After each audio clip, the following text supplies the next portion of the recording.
এক সপ্তাহ পরে আবারও চলে এলাম 24/7 ফুটবলের আরও একটি এপিসোড নিয়ে এবং এই সপ্তাহে কিন্তু উয়েফা চ্যাম্পিয়ন্স লিগ সহ বেশ কয়েকটি গুরুত্বপূর্ণ ম্যাচ হয়ে গেছে। ফুটবলের অনেক কিছুই এর মধ্যে ঘটে গেছে, যার মধ্যে সবশেষ যে সংযোজন সেটি হচ্ছে এবছর দেওয়া হবে ফিফা যে best player, FIFA the best যে ট্রফি বা পুরস্কার সেটি দেওয়া হবে এবং সেখানে যারা নমিনি রয়েছেন তাদের নামও প্রকাশিত হয়ে গেছে। সেটি নিয়েই শুরুতে আসলে কথাটা বলতে চাইবো। 11 জন প্লেয়ার আসলে সেখানে রয়েছেন এবং যাদেরকে নিয়ে কথাটা বলা হচ্ছে যে 3জন প্লেয়ার আমার মনে হয় এবারের ফিফা দ্য বেস্টের জন্য সবচেয়ে বেশি এগিয়ে থাকবেন। অবভিয়াসলি নামটা নিতে হবে রদ্রি হার্নান্দেজের, যিনি এবারে ব্যালন ডি অর জিতেছেন, ম্যানচেস্টার সিটির প্লেয়ার। যদিও ম্যানচেস্টার সিটির এখন ফর্মটা খুব একটা ভালো যাচ্ছে না, তারপরেও কিন্তু রদ্রি গত বছরের যে হিসাবটা বা এই সিজনে যে হিসাবটা এর আগে সিজনে সেই হিসাবে কিন্তু এবারেও তার এই ফিফা দ্য বেস্ট পাওয়ার সম্ভাবনা রয়েছে, যেহেতু তিনি ব্যালন ডি অর জিতেছেন।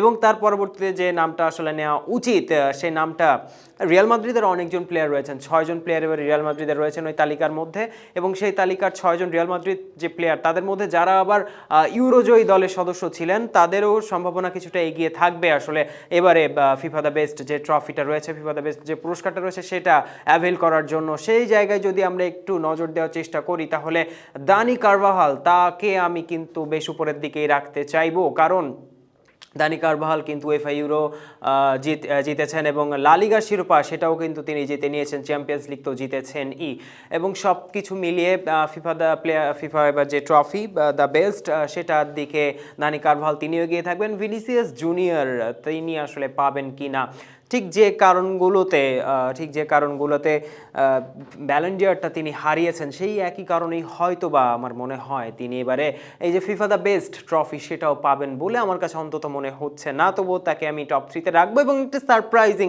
নাম কিন্তু রয়েছে, লিওনেল মেসি।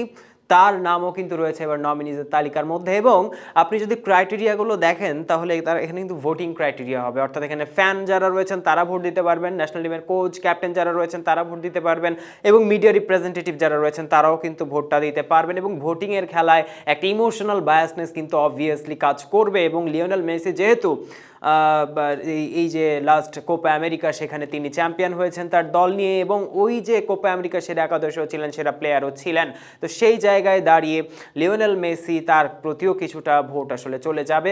রিয়াল মাদ্রিদের অন্যান্য যে তারকা যারা রয়েছেন তাদের দিকটা একটু কম আলোচনা আসলে আসবে, কারণ যেমনটা আসলে ভিনিসিয়াসের ক্ষেত্রেও ঘটেছে, অনেক ভোট কিন্তু আসলে ডাইভার্ট হয়ে গেছে, বেলিংহামের দিকে কিছু ভোট চলে গেছে, কারভালের দিকে কিছু ভোট চলে গেছে, ব্যালন ডি অর এর কারণে কিন্তু ভিনিসিয়াসটা আসলে পাননি।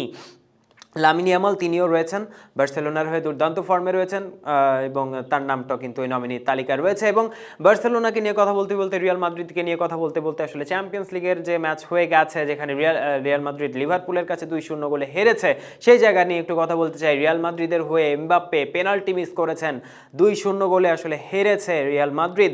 1-0 গোলে যখন এগিয়েছিল লিভারপুল তখন ম্যাচে ফেরার একটা সুযোগ কিন্তু পেয়ে গিয়েছিল রিয়াল মাদ্রিদ, কিন্তু এমবাপ্পে আসলে সেই জায়গাটাতে ওভাবে কাজে লাগাতে পারেননি এবং যার কারণে পুরো ম্যাচটার দিকে যদি আপনারা তাকান তাহলে রিয়াল মাদ্রিদ কিন্তু এই লিভারপুল থেকে আসলে পিছিয়েই ছিল এবং সবচেয়ে আশ্চর্যজনক এবং দুঃখজনক যে বিষয় সেটা হচ্ছে রিয়াল মাদ্রিদ এই মুহূর্তে 24 নম্বরে রয়েছে, কিন্তু এই যে পুরো স্ট্যান্ডিংস বা টেবিলের 24 নম্বর নামটা রিয়াল মাদ্রিদের এবং 24 নাম্বার 9 থেকে 24 পর্যন্ত দলগুলোকে কিন্তু নকআউট একটা ফেজ খেলে তারপরে কোয়ার্টার ফাইনালে রাউন্ড অফ 16-এ আসতে হবে।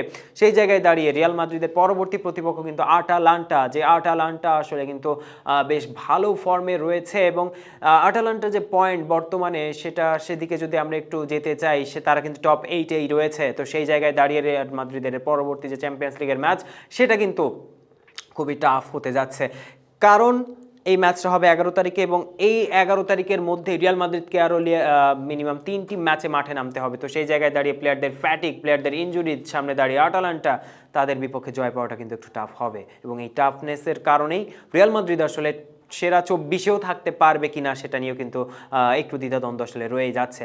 রিয়াল মাদ্রিদের এই ম্যাচে যে প্লেয়ারটাকে খুব বেশি জ্বলে ওঠার উচিত ছিল তার নাম অবভিয়াসলি কিলিয়ান এমবাপ্পে। কেন তাকে জ্বলে ওঠা উচিত ছিল? কারণ এদিকে ভিনিসিয়াস নাই, রদ্রি নাই, রদ্রিগো নাই। তো এই যে প্লেয়ার যারা নাই, রিয়াল মাদ্রিদ তারকা বা কিংবদন্তি হয়ে ওঠেন কারা? এই ম্যাচগুলোতে যারা পারফর্ম করেন তারাই কিন্তু আসলে রিয়াল মাদ্রিদের কিংবদন্তি হয়ে ওঠেন। বিশ্বকাপ জয়ী প্লেয়ার, বিশ্বকাপে গোল্ডেন বুট জিতেছে কিলিয়ান এমবাপ্পে, তার কাছ থেকে আসলে অনেকটা দিন পরে তাকে দলে পেয়েছে, অনেক দিন তার পিছে ঘোরার পরে রিয়াল মাদ্রিদ তাকে দলে পেয়েছে। সেই জায়গায় দাঁড়িয়ে আসলে রিয়াল মাদ্রিদের কাছে, রিয়াল মাদ্রিদ এক্সপেকটেশন যেটা এমবাপ্পের কাছে সেটা কিন্তু অনেক হাই ছিল, বাট সে অনুযায়ী ডেলিভারটা এখনো পর্যন্ত কিন্তু করতে পারেনি এমবাপ্পে, এবং সেই জায়গায় তাকে ক্রিটিসাইজ করা হচ্ছে, তাকে মিস বাপ্পে বলে ডাকা হচ্ছে, অনেক কিছুই বলে তাকে আসলে ডাকা হচ্ছে।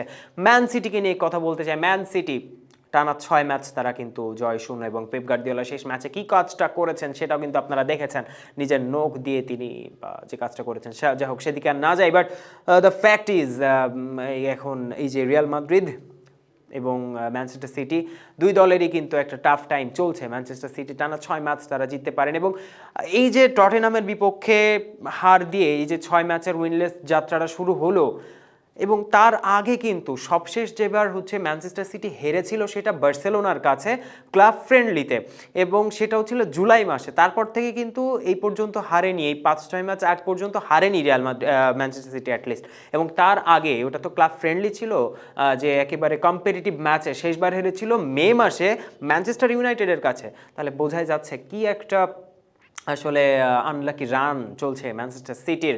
এবং যে কথাটা সবচেয়ে বেশি উঠে আসছে, ম্যানচেস্টার সিটির যে বস পেপ গার্দিওলা, তার যে প্ল্যান সেটা এক্সিকিউশন করার মতো ফিটনেস নাকি আসলে ম্যানচেস্টার সিটি প্লেয়ারদের এই মুহূর্তে নাই, সেটা পরবর্তী হিসাব। এবং সবশেষ যে ব্যাপারটা নিয়ে কথা বলতে চাইবো, দেশের ফুটবলে ফিরে এসে ইতিটা টানতে চাইবো। বিপিএল শুরু হয়ে গেছে, বাংলাদেশ প্রিমিয়ার লিগ ফুটবল শুরু হয়ে গেছে প্রথম দিনেই, কিন্তু চমৎকার জয় পেয়েছে আসলে বসুন্ধরা কিংস, চমৎকার জয় পেয়েছে মোহামেডান, যারা আসলে বসুন্ধরা কিংসের সাথে পাল্লা দিয়ে খুব পাল্লা দেওয়ার চেষ্টাটা আসলে করছে। এই বিপিএলের শিরোপা একবার এখনো জেতা হয়নি মোহামেডানের, আসলে তারা এবারে জিততে পারবে কিনা সেটাও দেখার বিষয়, নাকি টানা পঞ্চম কি ষষ্ঠ শিরোপা যেন জেতার দৌড়ে রয়েছে বসুন্ধরা কিংস। তো সব কিছু মিলিয়ে এই ছিল ফুটবলের এবারের সপ্তাহের সেরা ঘটনাগুলো, সেরা নিউজগুলো। আপনারা কি মনে করছেন ফিফা দ্য বেস্ট কে জিতবে? ভোটের খেলায় কে কাকে ছাড়িয়ে আসলে ওই শ্রেষ্ঠত্বের ময়দানে নিজের নামটা সমুন্নত করবে, সেটা এখন দেখার বিষয়। মন্তব্য মতামত লিখে জানাবেন কমেন্ট বক্সে। এতক্ষণ সাথে থাকবার জন্য আপনাদের অসংখ্য ধন্যবাদ।